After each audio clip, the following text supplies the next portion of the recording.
গোৱালপাৰাৰ বগুৱানত অনুষ্ঠিত হ'ব আসুৰ কেন্দ্ৰীয় শ্বহীদ দিৱস। গোৱালপাৰা জিলা ছাত্ৰ সন্থাৰ উদ্যোগত আৰু বগুৱান আঞ্চলিক ছাত্ৰ সন্থাৰ আতিথ্যত অনুষ্ঠিত হ'ব কেন্দ্ৰীয় শ্বহীদ দিৱসৰ কাৰ্যসূচী। বগুৱান উচ্চতৰ মাধ্যমিক বিদ্যালয়ৰ খেলপথাৰত স্থাপন কৰা হয় লাইখুঁটা। গোৱালপাৰা মহাবিদ্যালয়ৰ অধ্যক্ষ সুভাষ বৰ্মনে স্থাপন কৰে লাইখুঁটা। প্ৰায় ৫,০০০ লোকৰ উপস্থিতিত অনুষ্ঠানটোৰ সফলতাৰে অনুষ্ঠিত কৰাৰ আশা প্ৰকাশ কৰিছে অভ্যৰ্থনা সমিতিয়ে।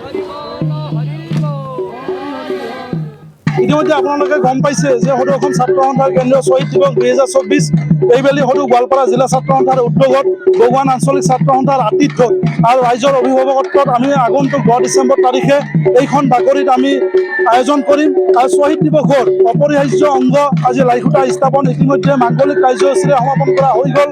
আৰু এই মাংগলিক কাৰ্যসূচীত বগুৱানৰ বিভিন্ন প্ৰান্তৰ পৰা আই মাতৃ জীয়াৰী বোৱাৰী আমাৰ পিতাইসকল উপস্থিত হৈছে। আমি আশা ৰাখিছোঁ যে আই মাতৃ জীয়াৰী বোৱাৰী আমাৰ পিতাইসকলৰ অভিভাৱকত্বত আৰু আপোনালোকৰ সহায় সহযোগিতাত ৰাইজৰ সহায় সহযোগিতাত আমি অসম আন্দোলনৰ যি ৮৬০গৰাকী শ্বহীদ আছে সেই শ্বহীদসকলক আমি গভীৰ শ্ৰদ্ধাঞ্জলি জ্ঞাপন কৰিব পাৰিম। তেওঁলোকে সৰ্বস্ব ত্যাগ কৰি গ'ল।